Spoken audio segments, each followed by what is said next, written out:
O que está acontecendo?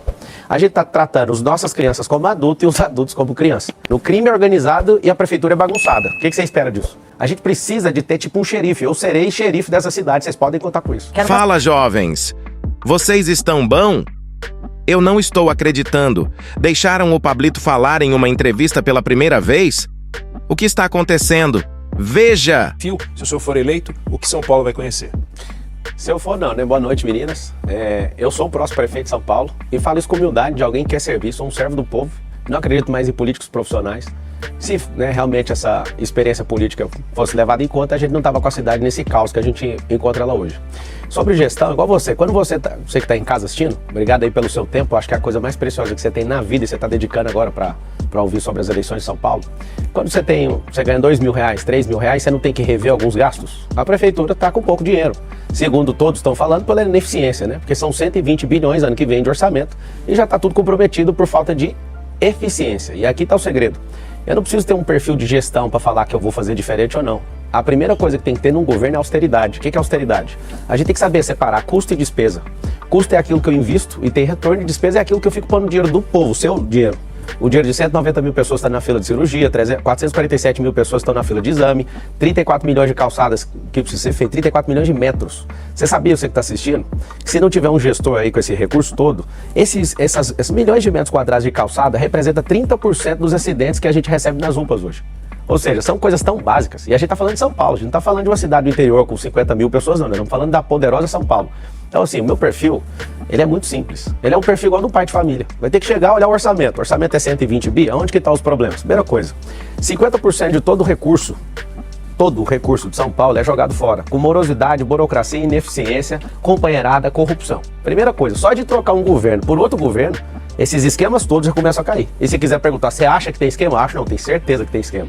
Você que é comerciante aí de algum distrito de São Paulo, são 32 subprefeituras, você sabe muito bem o que está acontecendo. Vários de vocês são extorquidos. Você começa a ver essa companheirada, esse movimento. Por que tem 12 partidos apoiando o Nunes? Por que tem esse tanto de gente preocupada em não perder essa prefeitura? Por que junta o presidente da República de um lado, loucamente precisando dessa prefeitura, né, que é o terceiro maior orçamento do Brasil? Por que eles querem um orçamento já que está tudo dedicado e tudo vinculado? A resposta é muito simples. Eu não sou a favor do Estado grande nem de Estado mínimo, sou a favor do Estado eficiente, da gente ser servo do povo de verdade. E assim como você faz as suas contas, eu também vou fazer as nossas, só tem uma diferença. Você aumentar a receita do Estado sem arrancar seu couro. Você aumentar imposto, você vai ver o maior levante de receita na cidade de São Paulo sem levantar R$1 de imposto. Ele não vai fazer o que o Lula e o Haddad, que já foi prefeito aqui de São Paulo, estão fazendo. Então assim, vou abrir para todos, que fique registrado isso aí. Nós somos um partido que não está dependendo de nenhum outro partido. Tinha alguns para vir, né? Eles queriam minha alma, eu não vou entregar minha alma para virar político profissional. Eu vim aqui, foi para servir. Tô de saco cheio, né, de ter uma cidade bagunçada desse jeito. Você que está assistindo, lembra que política não é político, tá? Política significa politeia, que vem do grego, organização de cidade. O que significa isso? A cidade não está organizada. Se ela tivesse, eu não ia ser candidato a prefeito por São Paulo. Então assim, o que vocês podem esperar de mim? Eficiência, pujança, alguém que de verdade não vai aceitar essas camaradagem, esses companheiros, esse tipo de gente não vai ter na prefeitura de São Paulo. Nem no primeiro escalão, nem na ponta. Nem uma capilarização com os mais de 100 mil servidores que tem nessa cidade de São Paulo.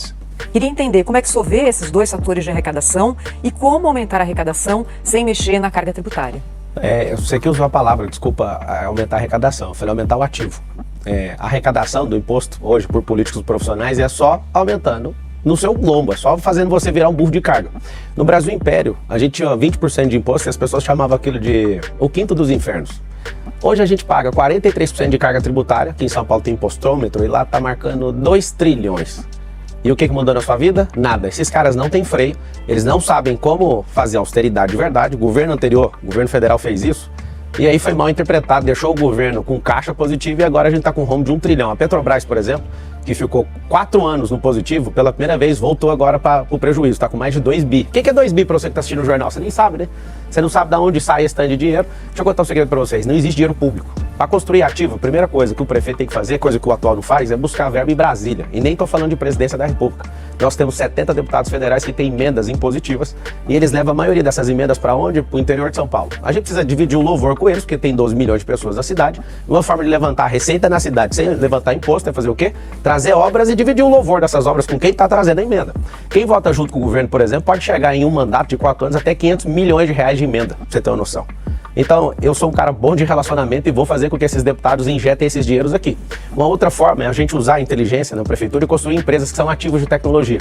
Nenhum prefeito do Brasil fez isso até hoje, eu vou ser o primeiro prefeito a fazer isso pro povo. O que é? Imagina a Prefeitura de São Paulo criando um aplicativo. Esse aplicativo, ele gera valor e depois a gente vende esse aplicativo e a gente não vendeu nenhuma riqueza natural da cidade, a gente não vendeu nada que é natural do Estado, mas é tecnológico. Talvez vocês não sabem, o futuro da política brasileira, com a minha entrada, a gente vai começar a investir em equity. No mundo empresarial, para vocês entenderem, a gente constrói um ativo de uma empresa e vende ela 25, 30, 50 vezes mais o valor que a gente investiu. O que significa isso? Você imagina o Estado usando o poder de imposição que ele tem. Vou falar de modo claro para você que está assistindo.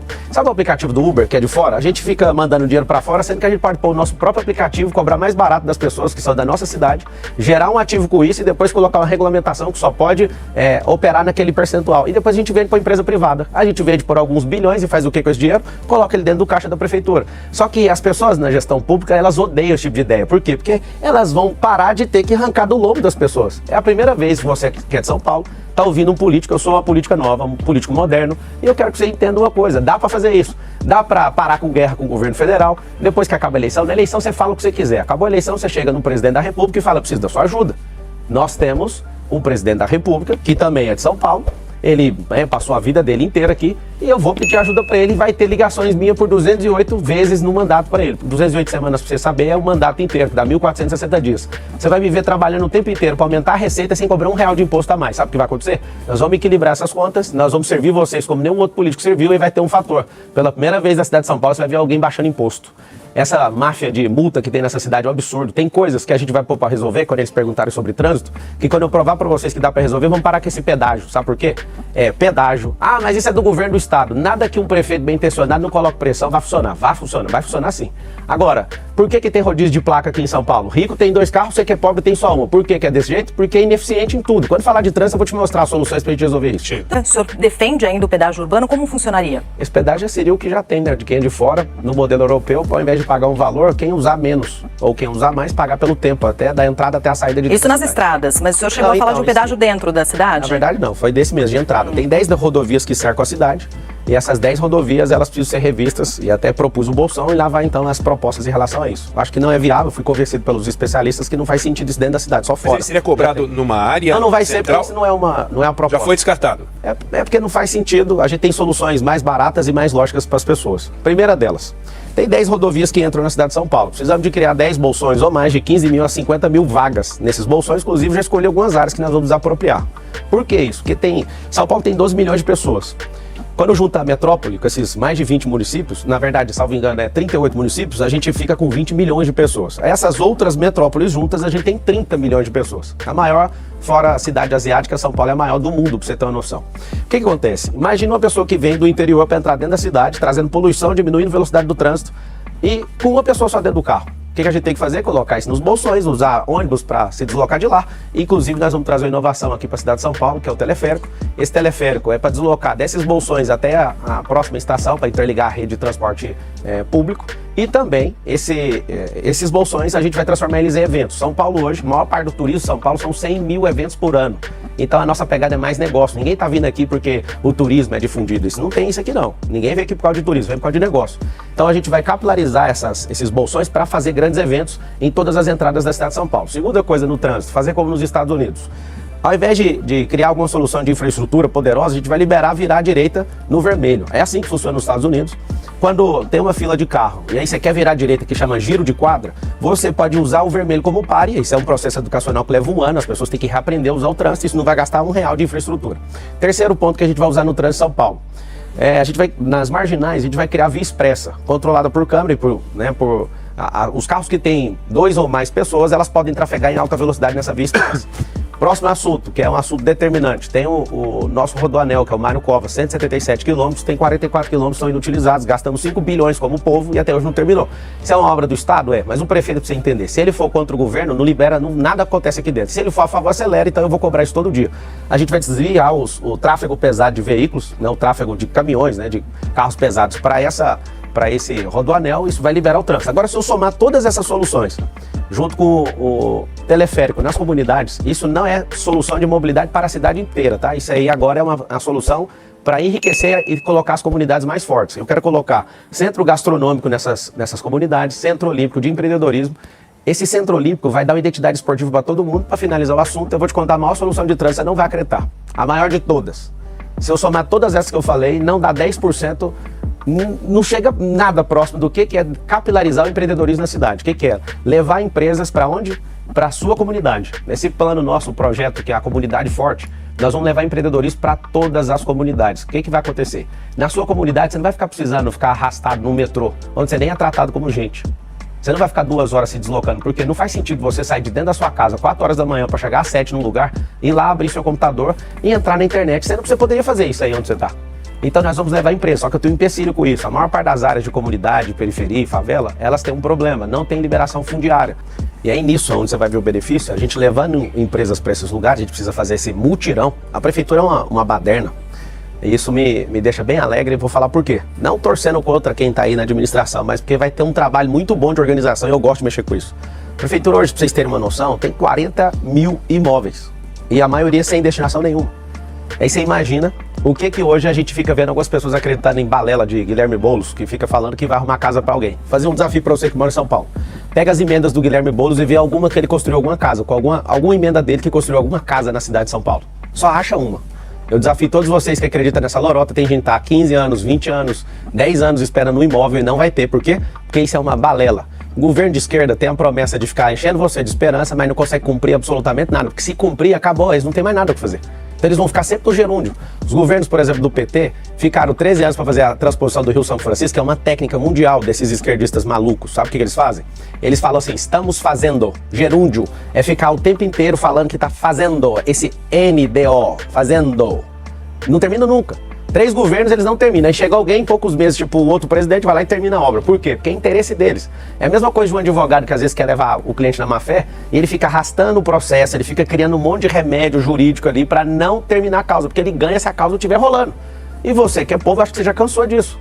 O que é a grande verdade? A gente fazendo essas liberações fundiárias, a gente consegue levar essas empresas para lá e pela primeira vez você vai ver o seguinte, empresa aberta na quebrada vai ter diminuição de imposto. E eu quero saber quantas empresas que não vão querer isso? Quantas empresas que não vão querer levar suas oficinas, parte das suas produções para esses lugares? Sendo que as pessoas que estão na empresa que elas estão e qualquer outro lugar na cidade já vieram desses lugares. Agora, candidato, tanto a gente vê os dados de Londres.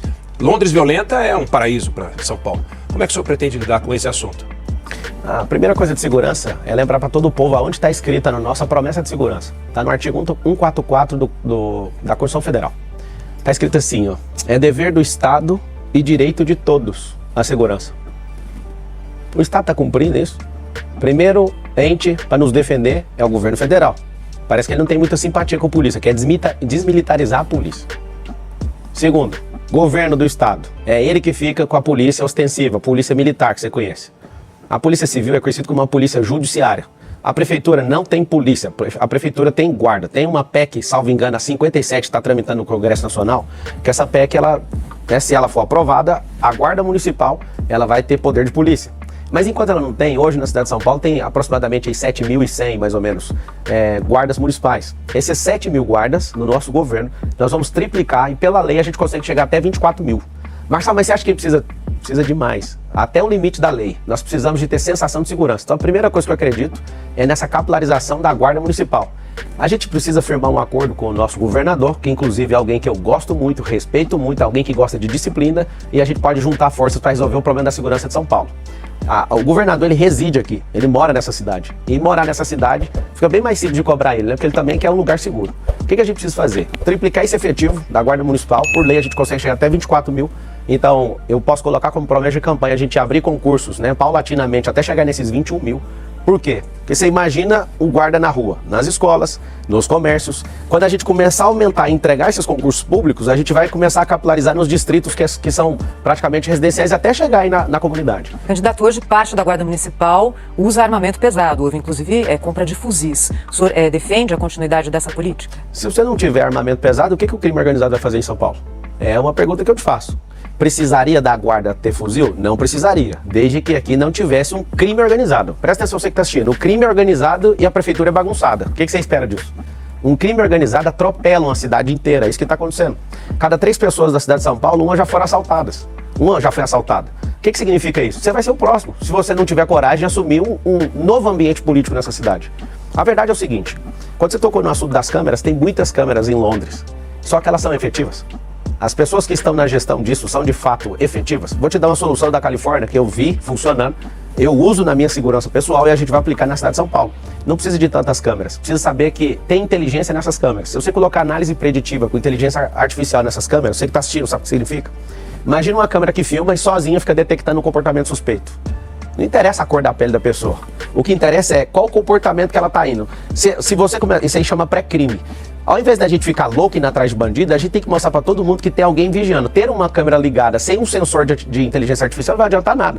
Então nunca precisa chegar nesse tanto de câmera. Segunda coisa, se essa câmera detecta comportamento suspeito nesse pré-crime, um drone sai de cima de um prédio. Claro, gente, nós vamos testar isso primeiro no distrito mais violento da cidade de São Paulo é Pinheiros, distrito de Pinheiros. São 96 distritos. Funcionou no distrito, a população gostou, sentiu segurança naquilo, vamos para o segundo. Você sabe como é que as coisas funcionam no setor privado e a gente precisa testar no setor público? O setor público é uma vergonha, eu vou te falar por quê.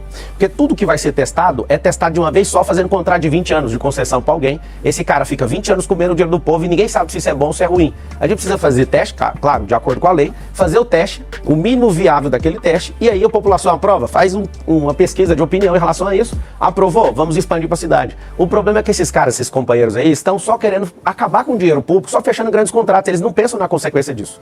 Então, para finalizar a resposta, se tem essa análise preditiva, não precisa de ter esse tanto de câmera que você falou igual em Londres, porque Londres, tendo, já é ruim. Então tá faltando um pré-crime isso aí. Tem um pré-crime, viu que tá com comportamento suspeito? Imagina um drone descendo de cima de um prédio e alertando aquela pessoa. Imagina essa sensação de segurança num distrito aí, aprovou, vamos para 2, vamos para 3, falta só 90 e poucos agora pra gente concluir isso. Então aumentar, triplicar o efetivo. Nós precisamos de, ao invés de colocar 2 guardas num carro, colocar um guarda por carro. Pelo amor de Deus, né? A gente tem que colocar esses carros aí que não dá nem para andar, ninguém respeita isso, tem que ser no modelo norte-americano, que o carro é um escritório. A gente precisa de ter tipo um xerife, eu serei xerife dessa cidade, vocês podem contar com isso. Eu tenho rede de escola na rede privada, né? Tenho algumas dezenas de empresas, eu sou filho de faxineiras, sou da escola pública, a maior parte da minha vida eu estudei escola pública, sei que a escola pública não está treinando seu filho para nada. Nós estamos gastando dinheiro de forma errada com um processo chamado escolarização e nós vamos mostrar que São Paulo vai sair na frente com a educação verdadeira, que é a educação que ensina seu filho a prosperar. Você vai prosperar, lembra que eu tô te falando, a partir de 2025, com o Pablo Marçal governando essa cidade, sendo servo desse povo, vocês vão ter a chance de prosperar pela primeira vez. Ninguém vai te impedir. Primeira coisa, para responder a pergunta sobre a alfabetização, a gente tem que entender de sistema representacional. O ensino, ele não avançou como a tecnologia avançou. Então até hoje a gente tem um quadro negro e as crianças sentadas em série, e essas crianças não estão provocando pensamento crítico mais. No MEC, todas as pessoas que chegam até o final do ensino médio, 90% não conseguem fazer matemática básica nem interpretação de texto. Sabe o que está acontecendo? A gente está tratando as nossas crianças como adultos e os adultos como criança. O sistema pedagógico significa pedagogia, peda é ensino, gogia é ensino, peda é infantil, é criança. Ele serve para criança. Só que aqui é o contrário. Nos Estados Unidos tem uma andragogia, que é ensinar adulto. A gente trata adulto como criança, imbecilizando um monte de aluno nosso, principalmente do ensino médio para frente até no ensino superior. E a nossa criança, a gente cobra ela com muita teoria. Criança para alfabetização tem que ir para a prática. Eu tenho 4 filhos, eu tenho 2 redes de escola, eu sou um dos professores mais bem pagos desse país. E eu posso falar para você, eu não sou pedagogo, mas eu sou um grande instrutor dessa nação. Eu tenho 1,5 milhão de alunos. Eu não estou falando seguidores não, sou assistido por 56 milhões de pessoas só na rede social todo mês. O que eu quero que você entenda é o seguinte, seu filho está sendo ocupado de coisas que não vão mudar a vida dele. Vai ter na Prefeitura de São Paulo, nosso ensino público, inteligência emocional, educação financeira, vai ter tecnologias do futuro, tecnologia, é isso que a gente tem que ensinar, senão a gente vai se tornar uma nação escrava. E nós vamos ensinar as profissões do futuro para o seu filho, sabe o que vai acontecer? E a gente vai dar uma identidade esportiva, não é por causa de Olimpíada, porque toda nação que tem esporte, essas pessoas elas prosperam muito mais, porque o esporte molda caráter. Então eu queria convidar o senhor para fazer suas considerações finais. 1 minuto. É o seguinte, se essa cidade estivesse indo bem, eu não ia parar minha vida, ia deixar temporariamente a minha família um pouco de lado para ajudar a cuidar da sua. Eu tenho 4 filhos, eu namorei uma mulher só e casei com ela, e eu pedi autorização da minha família para estar aqui com vocês. Às vezes eu posso parecer maluco aqui, eu tô sozinho, sem dinheiro público, sem tempo de televisão, mas eu tenho Deus e tenho um povo. E eu vim pedir uma oportunidade para vocês, deixa eu servir vocês. Chega de gente que é banana. O Nunes está aí, ele foi jogado lá, ele nem sabe o que ele está fazendo lá. Ele não dá conta, ele não tem a pujança para levar São Paulo para o futuro. O Boulos é uma escória da esquerda, é um tipo de político horripilante, apoia aborto, apoia droga, apoia coisas absurdas que não faz sentido. Tem uma outra moça que é para-choque de comunista, o outro não quer concorrer. A maioria tá aqui para fazer gracinha, eu vim aqui para servir vocês, eu quero pedir uma oportunidade para vocês. Me deixa ser funcionário seu por 1.460 dias, que nós vamos provar para o Brasil que o brasileiro tem jeito. Até 2050 a nossa nação vai se tornar a nação mais próspera da Terra, porque nós vamos mudar a mentalidade do nosso povo. Só para você entender, e eu finalizo. Nosso povo tem a terra mais rica de todas, mas a nossa mentalidade é a mais miserável de todos os 197 países. É um computador de uma última geração com Windows 95 instalado, não dá para rodar nada. Nós vamos mudar a mentalidade a partir da escola. Eu estou muito feliz de ser prefeito em 2025, porque no ensino básico é onde a gente vai fazer isso. Um beijo no seu coração, obrigado a vocês, meu respeito à imprensa e a todos vocês que querem saber a verdade, eu estou à disposição. Eu vou servir vocês com muito carinho. Obrigado. Obrigado. Deixe nos comentários sua opinião e se chegou até aqui, se inscreva em nosso canal, filho.